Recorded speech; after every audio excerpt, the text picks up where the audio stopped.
What's up guys, Joe here, welcome back to my channel, and today we are back with more Uno X, heading towards the end of Season 2 of course. We're coming off an incredible Vuelta a España. I still can't get over how that race ended. And to start today, I actually want to take a look at a couple emails. You can firstly see we got over 200k in the bank balance from our Vuelta a España prize money. No surprise to see that Magnus Cort is not feeling his best, and also we have significant tiredness on Tobias, Leknessund. I think he's only got a couple more race days, Il Lombardia and the World Champs, so he should be okay to take a little break now and focus on them later. And something else I wanted to show you guys is that we now have the evolution of some training styles. Now, Magnus Cort, it now says his preferred training style is now modern.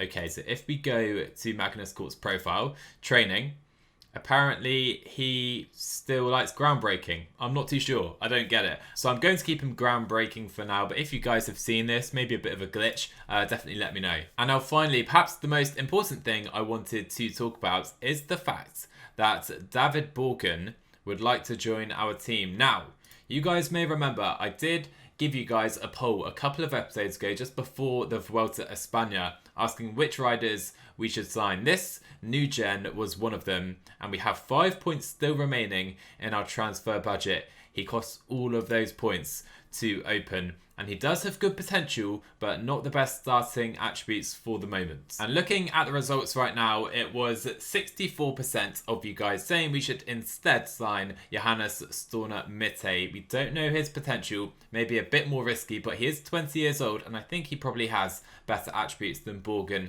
for the moment, so I'm going to sign this man instead. And so that is actually going to round out our transfers for 2023. This is our final squad, guys. I have added Christian Kulsit, Sindre Kulsit, and promoted their brother, I believe, Magnus Kulsit, to the pro team from the development team. Yeah, I think their dad is a director or something at Uno X, the company. So yeah, he's pulled the strings and got them in the team somehow with their 66 and 65 rating. But anyway, I haven't even spoken about what races we have coming up today. We have the Europeans and then the Worlds. I may throw in the Canadian Classics as well. We'll see how that plays out. I won't play Luxembourg on camera, but today we have the chance at going for the European jersey and the rainbow jersey as well. And so I'll show you all the courses when we get to each one, but I can tell you the Europeans are in France and Plouay this year, if I'm not mistaken.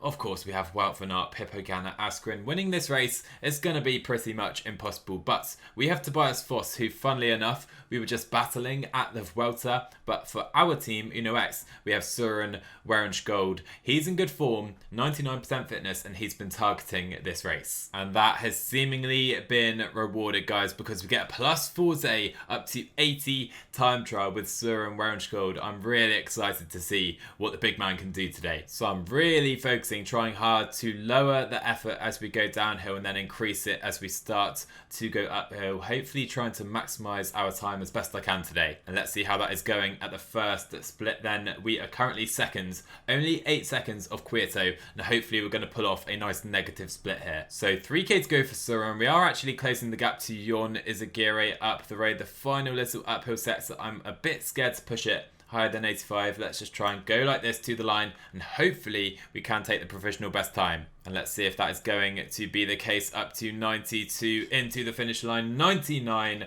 and we do 23 seconds ahead of Quieto. Let's go. I can't really believe this. Is Jonas Vingegaard really going to be the man to beat us? He was first at the first split, and he's first at the final split. The man is unreal, you know. Now we have some of the big dogs finishing. Primoz Roglic is next. He only goes third place. I think Dumoulin is going to take the best time so far, but Wout van Aert and Ganna are the quickest, unsurprisingly as well, at that first split. And look at that time by Dumoulin. That is different level, pushing us down now to 6th place, 43 seconds off the lead. And so it comes down to Van Aert and Ganna. Askren was only second. Wout van Aert beats Dumoulin by only 3 seconds, the slimmest of margins. And can Pippo knock Wout van Aert off the top spot? I'm not too sure. So here comes the big Italian descending into the finish in Plouay. No, he can't. Wout van Aert is the European champion. So we do record a top 10 in the end. I've really targeted this race race, and yeah, I think we can be pretty happy at top 10. When you look at the riders above us, they're all a lot better in the time trial discipline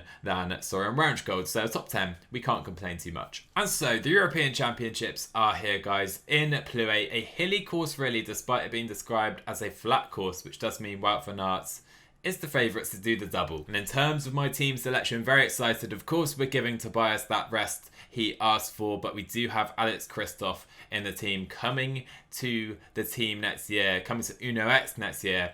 It would be awesome if he arrived in the European Champions jersey, wouldn't it? Alright then, alright. It seems I was getting a little excited because a -4 on Christoph, yeah, that's probably not happening, is it? But Houlegaard, Rasmus Tiller, even could be good options for us in this race. Let's try and throw our breakaway king Jonas Widerberg into the breakaway though. And that is exactly what I've been able to do. We have Goncalves, Serrano and also Wisniewski up the road in the breakaway with Jonas. Now at the moment, 55k to go. This race seems to be coming in for a pretty simple sprint. And so we have just seen Stefan Bisker try to ride off the front and he has successfully done so.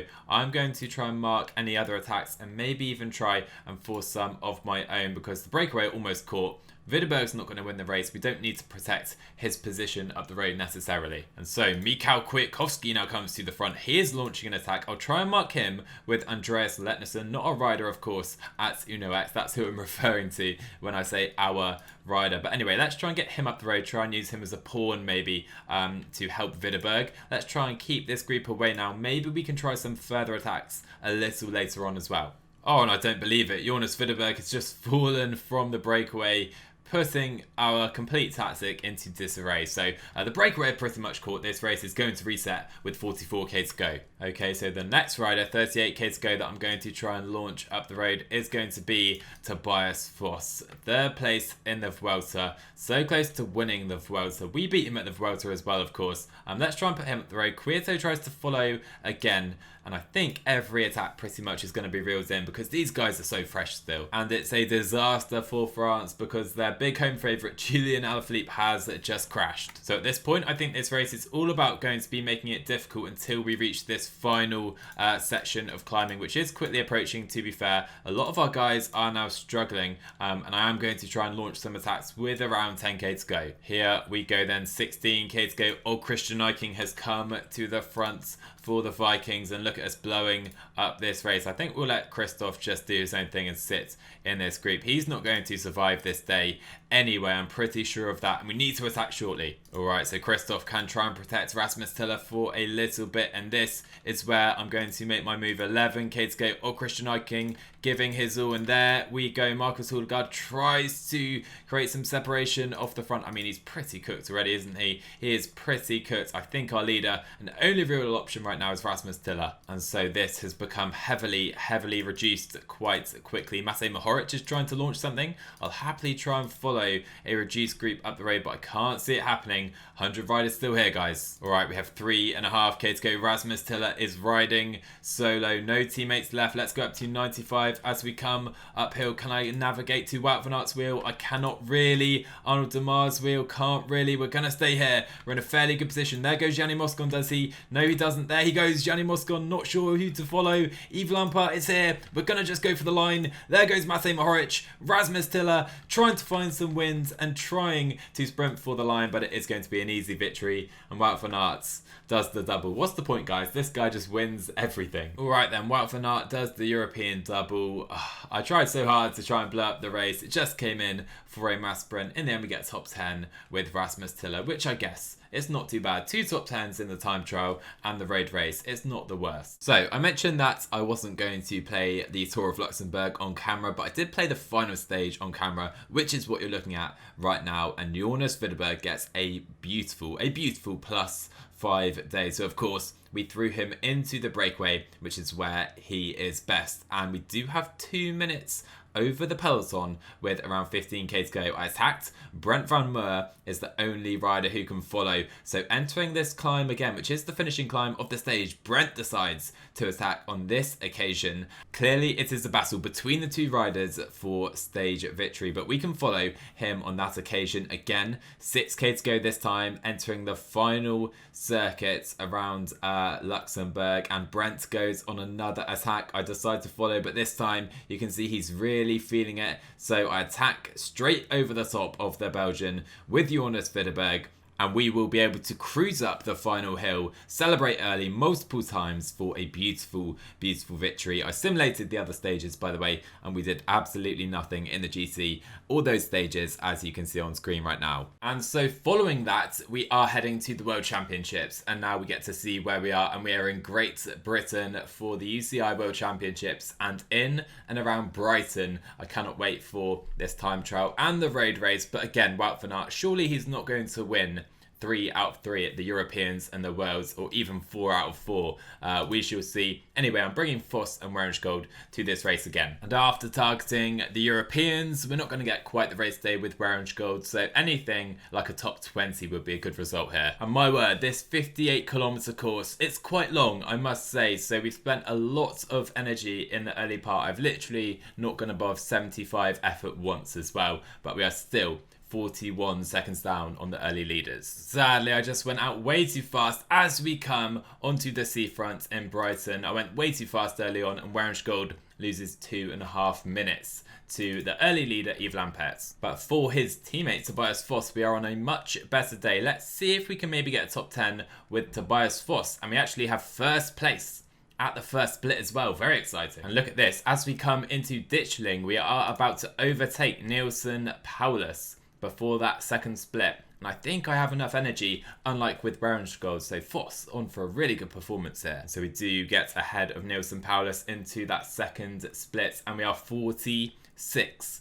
seconds clear of anyone else. I guess the AI are really trying to save their energy for this climb right here. I'm trying to pace it more evenly throughout. And so Foss has been passed again by Nielsen Paulus as we come into the finish in Brighton. We have enough energy to really push this into the finish line up to 99, and we are going to finish second provisionally. I really hope we could take the best time, not to be. And you know what, we're still second place as the big boys now come to the finish line. I think Dumoulin is going to take the best time. No, he isn't. And Jan Tratnik, you know, put in such a good performance. Oh my word, if we were second, if we were first ahead of Tratnik, I mean, that would have been unreal, because Dumoulin is behind us, Rowan Dennis is behind us, and we only have Kung left on a bad time, with then Ganna and Wout van Aert fighting it out for victory, I think. But look at this, at the second split, yep, I think Wout van Aert and Ganna, it's a battle between the two, and surely we're not going to see the trio from Wout van Aert. Let's see Ganna. I think he's taking the best time here by only 1 second as well. Oh my word. Wout van Aert, though, I think is going into the rainbow bands as well as the Europeans. Yes, he is, by a massive 38 seconds. We've got some weird glitch with the finishing times. Anyway, guys, Wout van Aert with the best time. Rainbow jersey, Ganna, Tratnik, and then Tobias Foss in 4th place. What a time by the former Uno X rider for Gold. We were well down. I don't think it's even worth finding where we were. 47th place in the end. And with that complete, guys, we move on to the road race. Really excited for this hilly course. Wout van Aert is a favourite again. Has anyone ever done the European and World double-double in the same year? I'm almost certain that has never happened. He has a great chance of achieving that here today. Pidcock on home soil as well. Alaphilippe as well, looking to get another rainbow jersey in his collection. You can see our squad right here. And I think Marcus Hulgaard is the man who has been targeting this race. And here's our leader today. And what a beautiful setting it is. We have the Bryson Pier on display for the start and the finish line of the 2022 World Championships we are now in. And what a size it is, guys. Marcus Hulgaard, I said he's been targeting a shot at the rainbow jersey, let's be real, because winning it is going to be very, very difficult indeed. But a +5 day, it gives him a good chance. And as we head into Elm Grove Road, this is going to be the decisive climb later on today. Let's get a little look at it here. You can see it takes place with around 3k to go, very steep in the early stages, the first maybe 500 to 1,000 meters of the climb. Very difficult indeed. So yeah, that is where I think we'll see the punchers trying to make their impact on the race. You can see the 3 riders in the breakaway as well. Okay, so the race has just been ticking by so far to this point, and now we have attached Jack Haig and Joao Almeida. 120k to go. I wish I was in position to follow with maybe another rider, and if there are any more attacks, I definitely want to be trying to follow some moves, because we need this race to be difficult. Houligaard is not the best sprinter in the world as he actually loses the wheel right there. That should be closed. We don't need to close it with Foss up the road. But anyway, he's not the best sprinter despite the +5 days. So we need to make the differences on the climb if we can. And so some other teams were working. Switzerland working hard, but no one else really collaborating. I have put Rasmus Tiller to the front now to try and reel this fairly dangerous group in. But also, more importantly, just to make it difficult as well. And look at Rasmus Tiller creating splits on the climb. Of course, still 100k to go, but this is what we need. Right, so I have found it difficult to really make an impact on the climbs because the flatter sections in between the climbs, we just don't have enough firepower as a 5-man team to really lay into the race with 67k to go and keep riding on these flatter sections. So I think our best bet is maybe to send someone up the road, you know. And so entering Elm Grove Roads, again, our first pawn, if you will, is going to be Jonas Widerberg. Can we attack off the front? The tempo is a little higher than it has been in recent laps, you know. But anyway, he is going to try and make his move off the front. Garcia Cortina does try to follow, and we have now bridged to the front of the race. But is it all coming back together? I'm not sure. We have Sparagli, Schachmann, Godot, Vingegaard, and Garcia Cortina all with us in this group now. And this move now is going to put a little bit of pressure on the home team, Great Britain. A lot of riders really tired in this group. I'm willing to relay. Let's go up to 85. I don't think Widerberg or this group are going to win, but hopefully they can definitely act as riders to really open up this race now. And look at this, the likes of Remco, Evenepoel, potential winners of this race, really having to spend their resources now trying to catch this group up, who are now 50 seconds up the road, you know. But Jonas Vingegaard using his climbing skills to great effect. So is Dorian Godon. He has stretched a lead now over this group. Benoot attacking, Ben Tullett as well. And look at this, we have a massive stalemate in this group. Right, Tobias Foss try and get up the road as well, because maybe, just maybe, the winning move has gone right now. I cannot believe the state of this race. 23k to go. Dorian Godot and Jonas Vingegaard are first on the road. Then we are in this 4-man group, seconds on the road. We then have Tullett and TS Benoot. Tobias Foss in pursuit with Conrad and Primoz Roglic. And then we have the main peloton behind and 2 minutes behind as well. So Foss and his group were caught, but we still have 2 minutes to the front of the race. Everyone in this group is so tired though. But Godon and Vingegaard look very good, I must say. What a tense finish we have to the World Championships this year, guys. Tobias Foss is going to try and keep Marcus Houligaard, his leader on the day, in position. Widerberg has now been caught, but Godon and Vingegaard look so strong, it must be said. And there goes Tom Pidcock. There goes Tom Pidcock. He is trying to get away from Marcus Houligaard. And you know what? I think I should follow. I think I should potentially follow. But we do have Foss, so I am going to use him as a teammate for now. And Tom Pidcock is going for victory on home soil. Oh my word, guys. 10k to go. What an edition of the World Championships we have this year. Foss is going to have to work on the front. There's not much collaboration taking place in this group, and Houligaard has some catching up to do with 8k to go. Right, Foss is done. I think Houligaard is looking good. We need to find a way to the front of this group though, into Elm Grove Road for the final time, up to 99. There is Pidcock. There is Wout van Aert. He cannot get through. He is blocked off, and we attack with Marcus Houligaard. Wout van Aert tries to follow, but we continue pressing on with Marcus Houligaard. We'll sit up maybe and go again. And there goes Houligaard. Has he gone for the rainbow jersey? Oh my words. Could this be it, guys? Houligaard is gone. Wout van Aert must try to follow. The gap is 20 seconds. We are literally all in for this move right now. Wout van Aert forced to do the work, but there goes Alaphilippe. Surely not. Alaphilippe, please don't pull Wout van Aert to victory. We have to go 90, but Alaphilippe is killing our chances here. Houligaard, he kicks again. Here comes Wout van Aert. Can we hold on? Oh, it's going to be heartbreak again. It's going to be heartbreak, and that man is surely not going to win again. No, he's not, because Mark Hirschi is the world champion in Great Britain. Edith Schelling was third place as well. Houligaard only 9th in the end. Oh, I thought we'd done it. I really did. Ah man, that was an epic race. Epic race. I really was looking forward to playing these world champs when I found them. And yeah, really lived up to my expectations. This was the man who killed our chances probably. Julian Alaphilippe. He pulled Wout van Aert and everyone else back to our wheel for Benoit Cosnefroid. Are you serious, my man? He can dance, but he cannot sprint with the likes of Wout van Aert and Mark Hirschi, clearly, who is the world champion. I think he was the under 23 world champion not too long ago either. So a pretty cool victory right there. But should I have waited for the line? I don't think would have won. Would have perhaps been a top 5, but no more than that. So I was happy to go all in for those rainbow stripes. But anyway, guys, that'll round out today's episode. Fairly short one, and we have a fairly short one coming up in the next episode as well. I may play a couple of these other races, but of course it's centered around Il Lombardia, the Italian classic. Really looking forward to that. Goes without saying, we'll also wrap up this season, and that'll be the final episode before we head into season 3. And as we get a look at your new world champions, smash like if you enjoyed today, smash subscribe if you're new to this channel as well. Tell me what you thought in the comments below, and I will see you guys in the next one.